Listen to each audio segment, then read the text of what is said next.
রাসূল কারীম সাল্লাল্লাহু আলাইহি ওয়াসাল্লাম ইরশাদ করেন, দুশ্চরিত্র এবং রোগ স্বভাবের মানুষ জান্নাতে প্রবেশ করবে না। সম্মানিত মুসলিম মিল্লাত, আচরণগত দিক থেকে মানুষের স্বভাব দুই প্রকার হয়ে থাকে। এক ভালো, যা মানুষকে ভালো কাজে উদ্বুদ্ধ করে, ভালো কাজ করে, ভালো মন মানসিকতা, এবং দ্বিতীয় হচ্ছে কুপ্রবৃত্তি বা খারাপ মানসিকতার মানুষ, যারা সবসময় খামখেয়ালি কাজেই ব্যস্ত থাকে। তো এমন কিছু খারাপ অভ্যাস বা খারাপ গুণ আছে যেসব গুণ মানুষের দুনিয়া এবং আখিরাত উভয়কেই ধ্বংস করে দেয়। এই বিষয়ে আজকে আলোচনা করব ইনশাআল্লাহ। এমন সকল বিষয় যেসব গুণ যদি কোনো ব্যক্তি ধারণ করে তাহলে তার দুনিয়াও ধ্বংস হবে এবং আখিরাতও ধ্বংস হবে। এই সকল বিষয় থেকে আমাদেরকে বেঁচে থাকতে হবে। সম্মানিত মুসলিম মিল্লাত, তার মধ্যে সর্বপ্রথম বিষয় হলো আল্লাহ তাআলার স্মরণ থেকে গাফেল থাকা। চিন্তা করুন, আল্লাহ তাআলার স্মরণ থেকে গাফেল থাকা ব্যক্তি কতটা নিকৃষ্ট এবং কতটা খারাপ হতে পারে, যে তার স্রষ্টা, তার খালিক, তার মালিক, সে দুনিয়ার সকল কাজ করতেছে, সকল বিষয় তার মনে আছে, কিন্তু তার অন্তরে আল্লাহ তাআলার স্মরণ নাই। রাসূল কারীম সাল্লাল্লাহু আলাইহি ওয়াসাল্লাম এই বিষয়ে বলেন, যে আল্লাহকে স্মরণ করে এবং যে আল্লাহকে স্মরণ করে না, তাদের দুইজনের মধ্যে উদাহরণ হলো জীবিত এবং মৃত্যুর মতো। নাউযুবিল্লাহি মিন যালিক। অর্থাৎ যে আল্লাহ তাআলাকে স্মরণ করে সে জীবিত এবং যে আল্লাহ তাআলাকে স্মরণ করে না সে মৃত। আমরা যদি একটু ভাবি, দুনিয়াতে কত প্রকার মানুষ, কত রকম মানুষ, কত ধরনের কাজ করতেছে। কেউ ভালো কাজ করে, কেউ খারাপ কাজ করে। তো এদের মধ্যে যদি কোনো ব্যক্তি আল্লাহ তাআলাকে স্মরণ করে অন্তরে, যদি এই ধারণা করে আমি যা করতেছি আল্লাহ তাআলা আমাকে দেখতেছেন, এই স্মরণ যদি অন্তরে আনয়ন করে, অবশ্যই সেই ব্যক্তি কোনো খারাপ কাজের মধ্যে লিপ্ত হতে পারবে না, সে ব্যক্তি ভালো হয়ে যাবে। আল্লাহ সুবহানাহু ওয়া তাআলা পবিত্র কোরআনুল কারীমের মধ্যে ইরশাদ করেন, আলা বিযিকরিল্লাহি তাতমাইন্নুল কুলুব। নিশ্চয় আল্লাহর স্মরণ অন্তরকে প্রশান্ত করে। সুবহানাল্লাহি ওয়া বিহামদিহি সুবহানাল্লাহিল আযীম। যে আল্লাহর স্মরণ অন্তরকে প্রশান্ত করে, সেই আল্লাহ তাআলাকে ভুলে আজ আমরা দুনিয়ার কাজে ব্যতিব্যস্ত হয়ে গেছি। আর এই জন্যই মানুষের জীবন থেকে কখনো অশান্তি, পেরেশানি, বিপদ যায় না, কেননা তার অন্তরে তো আল্লাহ তাআলার স্মরণ নাই। হ্যাঁ, যে ব্যক্তি আল্লাহকে স্মরণ করবে তার কাছে যদি পেরেশানি আসে, তারপরেও সে খুশি হয়ে অন্তরে এটা ভাববে যে না, এই পেরেশানি তো আমার আল্লাহ তাআলার পক্ষ থেকে এসেছে। একটি ঘটনা আপনাদেরকে বলি। আপনারা সকলেই শুনেছেন হযরত রাবিয়া বাসরি রহমাতুল্লাহি আলাইহার কথা। রাবিয়া বাসরি যুগশ্রেষ্ঠ আবেদা ছিলেন। তো এই ব্যক্তি কোনোদিন কান্না করতেন না, সবসময় হাসি মুখে থাকতেন, কিন্তু সেই দিন কান্না করতেন যেই দিন তার কাছে কোনো বিপদ আসতো না, কোনো পেরেশানি আসতো না। সেই দিন রাবিয়া বাসরি আহাজারি করে বলতেন, আমার খোদা, আমার সৃষ্টিকর্তা আজকে আমাকে ভুলে গেছে, যার জন্য আমাকে কোনো পেরেশানি দেয়নি, আমাকে কোনো বিপদ দেয়নি। মুমিন বান্দা যারা হবে তাদের বিপদ এবং পেরেশানি তাদের সঙ্গী হবে। আল্লাহ তাআলা মুমিন বান্দাদেরকে বিপদ এবং পেরেশানি দিয়ে পরীক্ষা করে থাকেন, যার জন্য মুমিন বান্দাদের কাছে পেরেশানি এবং বিপদ তাদের কাছে কিছুই মনে হয় না। পক্ষান্তরে যারা আল্লাহ তাআলাকে স্মরণ করবে না, তাদের পেরেশানি, তাদের বিপদ, মুসিবত অনেক বড় কাল হয়ে থাকে তাদের পিছনে।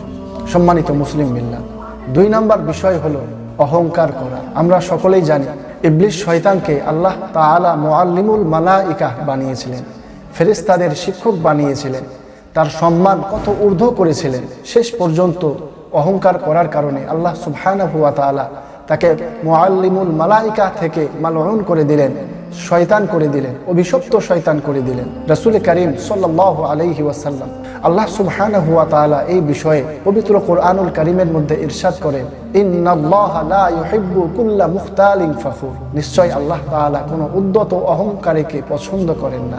রাসূল কারীম সাল্লাল্লাহু আলাইহি ওয়াসাল্লাম ইরশাদ করেন, যার অন্তরে অনুপরিমাণ অহংকার থাকবে সে ব্যক্তি জান্নাতে প্রবেশ করবে না। আল্লাহ সুবহানাহু ওয়া তাআলা আমাদেরকে অহংকার থেকে হেফাজত করুন। এই অহংকার হচ্ছে মানুষের দুনিয়া এবং আখিরাতকে ধ্বংস করে দেয়। সম্মানিত মুসলিম মিল্লাত, 3 নম্বর বিষয় হলো মিথ্যা কথন বা মিথ্যা কথা বলা। মিথ্যা কথা বলা সকল পাপের মূল। আল্লাহ সুবহানাহু ওয়া তাআলা পবিত্র কোরআনুল কারীমে মিথ্যা কথাকে মূর্তি পূজার পরে আশ্রয় দিয়েছেন। আল্লাহ তাআলা ঘোষণা করেন, ফাজতানিবুর রিজসা মিনাল আওসানি ওয়াজতানিবু কওলাজ জুর। সুতরাং তোমরা বর্জন করো মূর্তি পূজার অপবিত্রতা এবং বেঁচে থাকো মিথ্যা কথা থেকে। রাসূল করিম সাল্লাল্লাহু আলাইহি ওয়াসাল্লাম মিথ্যা কথা সম্পর্কে বলেন, নিশ্চয় মিথ্যা পাপাচার পর্যন্ত পৌঁছায় দেয় এবং পাপাচার জাহান্নামে পৌঁছে দেয়। এজন্য আমাদেরকে মিথ্যা কথা থেকে বেঁচে থাকতে হবে। 4 নম্বর বিষয় হলো সম্পদের মোহ এবং সম্মানের লিপ্সা। আমরা দুনিয়াতে যাই করি না কেন আমাদেরকে অবশ্যই আখিরাত মনে রাখতে হবে। সম্মানের লিপ্সায়, সম্পদের চাহিদায়, অর্থ সম্পদের চাহিদায় আমাদেরকে আল্লাহ তাআলাকে ভোলা যাবে না, আমাদের আখিরাতকে ভোলা যাবে না। আল্লাহ সুবহানাহু ওয়া তাআলা পবিত্র কুরআনুল কারীমের মধ্যে ঘোষণা করেন, ওয়ালা তাতামান্নাউ মা ফাদ্দালাল্লাহু বিহি বা'দাকুম আলা বা'দ। যার দ্বারা আল্লাহ তাআলা তোমাদের কাউকে অপর কারো ওপর শ্রেষ্ঠত্ব দান করেছেন, তোমরা তার লিপ্সা করো না।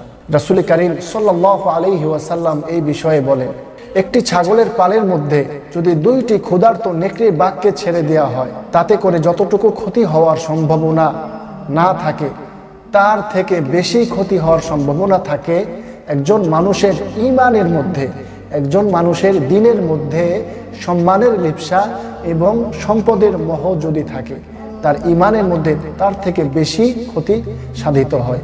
এজন্য আমাদেরকে সম্মানিত মুসলিম মিল্লাত সম্পদের মোহ থেকে, সম্মানের চাহিদা থেকে, সম্মানের লিপ্সা থেকে আমাদেরকে হেফাজতে থাকতে হবে। এটা থেকে আল্লাহ তাআলার কাছে আমাদেরকে আশ্রয় চাইতে হবে। আল্লাহ তাআলা আমাদেরকে যতটুকু দান করেছেন এর উপর আমাদেরকে সন্তুষ্ট থাকতে হবে। আজকাল আমরা দেখি আমাদের যদি অপর মুসলমান ভাই যদি কোনো উন্নতি সাধিত করে অর্থ সম্পদের দিক থেকে, সম্মানের দিক থেকে, তাহলে সেই বিষয়টা আমাদের পছন্দ হয় না, আমরা তার ক্ষতি করার চেষ্টা করি এবং কুফরি, কালো জাদু ইত্যাদি এই সকলের আশ্রয় নিয়ে থাকি। আল্লাহ তাআলা আমাদেরকে হেফাজত করুন। 5 নম্বর বিষয় হলো দুনিয়ার মোহ। জীবন যাপন করার জন্য আমরা দুনিয়ায় কতই না কাজ করে থাকি, কিন্তু এই দুনিয়াকে হাসিল করার পরে, এই দুনিয়াকে অর্জন করার জন্য, জীবনকে বাঁচানোর জন্য আমাদেরকে কখনোই আল্লাহ তাআলাকে ভোলা উচিত নয়। হ্যাঁ, দুনিয়ার সাথে সম্পর্ক এতটুকুই থাকা উচিত যতটুকু সম্পর্ক নৌকার সাথে পানির হয়ে থাকে। এখন নৌকা যদি পানির সাথে সম্পর্ক বজায় রাখতে গিয়ে নদীর সকল পানি যদি নিজের মধ্যে যদি নিয়ে নেয়, তাহলে সেই নৌকা অবশ্যই ডুবে যাবে। তো দুনিয়াতে বেঁচে থাকতে হলে কেউ যদি দুনিয়ার মোহে, দুনিয়ার ভিতরে যদি, দুনিয়ার মধ্যে যদি নিমজ্জিত হয়ে যায়, আল্লাহ তাআলাকে যদি ভুলে যায়, তবে অবশ্যই সে দুনিয়াকেও হারাবে এবং আখিরাতকেও হারাবে। রাসূল করিম সাল্লাল্লাহু আলাইহি ওয়াসাল্লাম এই বিষয়ে ইরশাদ করেন, যে ব্যক্তি দুনিয়াকে ভালোবাসলো সে তার আখিরাতকে ক্ষতিগ্রস্ত করলো, যে ব্যক্তি আখিরাতকে ভালোবাসলো সে তার দুনিয়াকে ক্ষতিগ্রস্ত করলো। এরপরে রাসূল করিম সাল্লাল্লাহু আলাইহি ওয়াসাল্লাম ইরশাদ করেন, অবশ্যই তোমরা অস্থায়ী বস্তুর উপরে স্থায়ী বস্তুকে বেশি প্রাধান্য দিবে, অর্থাৎ দুনিয়ার চাইতে আখিরাতকে বেশি প্রাধান্য দিবে। আমরা এটাই করব। আল্লাহ তাআলা যেন আমাদেরকে আখিরাতকে বেশি প্রাধান্য দেওয়ার তৌফিক দান করুক, আমিন। 6 নম্বর বিষয় হলো কৃপণতা। এই কৃপণতা এমন একটি খারাপ অভ্যাস যা মানুষের ভিতরে খেয়ানত করা, নির্দয়তার মতো খারাপ স্বভাব জন্ম দেয়। আল্লাহ সুবহানাহু ওয়া তাআলার কাছে কৃপণতা অত্যন্ত জঘন্য একটি স্বভাব। আল্লাহ তাআলা কৃপণতা পছন্দ করেন না। আল্লাহ সুবহানাহু ওয়া তাআলা পবিত্র কুরআনুল কারীমের মধ্যে ইরশাদ করেন, ওয়ালা ইয়াহসাবান্নাল্লাযীনা ইয়াবখুলুনা বিমা আতাহুমুল্লাহু মিন ফাদলিহি হুয়া খায়রাল লাহুম বাল হুয়া শাররাল লাহুম সায়ুতাওয়াকুনা মা বাখিলু বিহি ইয়াউমাল কিয়ামাহ। আল্লাহ তাআলা নিজ অনুগ্রহে তাদের যা কিছু দান করেছেন তা থেকে যদি তারা কৃপণতা করে, তা যে তাদের জন্য ভালো হবে তা যেন তারা কিছুতেই মনে না করে, বরং এটা তাদের জন্য অমঙ্গল হবে। যে বিষয়ে তারা কৃপণতা করবে, কিয়ামতের দিন তাদের গলায় সেই বেড়ি পরিয়ে দেওয়া হবে। রাসূল করিম সাল্লাল্লাহু আলাইহি ওয়াসাল্লাম ইরশাদ করেন, কৃপণ ব্যক্তি আল্লাহ থেকে দূরে, জান্নাত থেকে দূরে, মানুষ থেকে দূরে, কিন্তু হ্যাঁ, সে জাহান্নামের নিকটবর্তী থাকবে। এই বদ অভ্যাসটা আমাদেরকে দূর করতে হবে। আল্লাহ সুবহানাহু ওয়া তাআলা আমাদেরকে কৃপণতা থেকে হেফাজত করুন। এই সকল বদ অভ্যাস মানুষের দুনিয়া, মানুষের আখিরাতকে ধ্বংস করে দেয়। আল্লাহ তাআলা অসন্তুষ্ট হয়ে যান। আল্লাহ সুবহানাহু ওয়া তাআলা এই সকল খারাপ অভ্যাস থেকে আমাদেরকে হেফাজত করুন। আজ এ পর্যন্তই। সামনের এপিসোডে আরও কিছু মানুষের খারাপ গুণ, স্বভাব নিয়ে আলোচনা করব ইনশাআল্লাহ, যে সকল বিষয় মানুষের দুনিয়া এবং মানুষের আখিরাতকে ধ্বংস করে দেয়। ওয়া আখির দাওয়ানা আনিল হামদুলিল্লাহি রাব্বিল আলামিন। ওয়াসসালামু আলাইকুম ওয়া রাহমাতুল্লাহি ওয়া বারাকাতুহু।